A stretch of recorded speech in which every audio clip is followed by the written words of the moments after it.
Pernah nggak sih buka laporan keuangan terus langsung pusing lihat puluhan halaman isinya angka semua? Udah, tenang, itu wajar banget kok. Nah, hari ini anggap aja saya ini mentor kalian. Kita bakal bedah bareng-bareng laporan keuangannya PT Nusantara Pelabuhan Handal atau kodenya PORT. Kita bakal coba cari cerita di balik semua angka yang kelihatannya rumit itu. Oke, ini nih game plan kita. Ada 5 langkah gampang buat ngebongkar perusahaan ini. Pertama, kita kenalan dulu sama bisnisnya. Terus kita check up keuangannya, sehat apa enggak? Abis itu kita intip, ini perusahaan untung nggak sih? Keempat, nah ini seru, kita cari petunjuk-petunjuk tersembunyi. Terakhir, baru deh kita simpulin gambaran besarnya. Gimana, siap? Oke, langkah nomor 1. Ini paling dasar, paling penting. Sebelum kita ngomongin angka, kita harus paham dulu, perusahaan ini sebenarnya jualan apa sih? Duitnya datang dari mana? Inti bisnisnya itu apa? Dan ternyata, Port ini bukan cuma satu perusahaan loh. Dia itu kayak induknya yang punya beberapa anak perusahaan. Masing-masing fokusnya di jasa pelabuhan. Ada yang ngurusin bongkar muat kontainer, ada juga yang ngurusin barang-barang lain. Nah, artinya apa? Pendapatan mereka nggak cuma dari satu sumber. Ini poin penting pertama ya, kita catat ya. Oke, kita udah kenal bisnisnya. Sekarang, waktunya kita masuk ke ibaratnya nih, ruang mesinnya perusahaan. Yup, laporan keuangannya. Kita mulai dari neraca. Anggap aja ini hasil medical check-up buat lihat seberapa sehat sih pondasi keuangan si Port ini. Ini cek yang paling dasar, tapi wajib banget. Simpel aja, kita bandingin semua yang dia punya, itu namanya aset, sama semua utangnya, atau liabilitas. Logikanya kan gampang, hartanya harus lebih gede dong dari utangnya, kalau nggak ya bahaya. Nah, di tahun 2025, total aset atau harta yang dipunya Port itu sekitar 2,28 triliun rupiah. Lumayan besar ya. Terus utangnya berapa? Totalnya 1,06 triliun.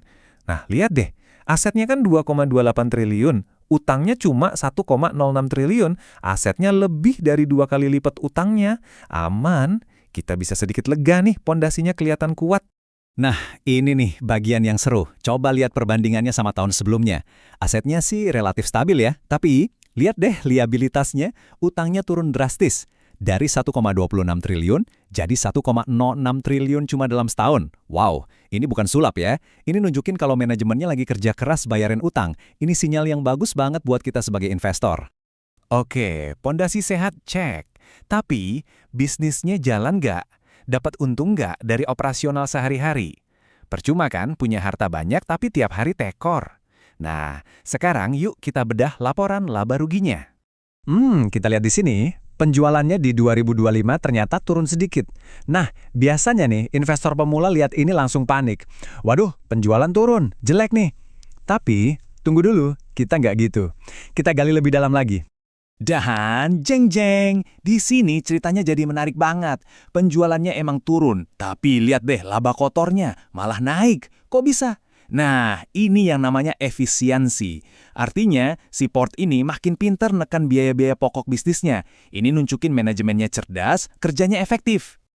Oke, sampai sini banyak investor yang udah ngerasa cukup. Cuma lihat angka-angka gede tadi. Itu salah besar.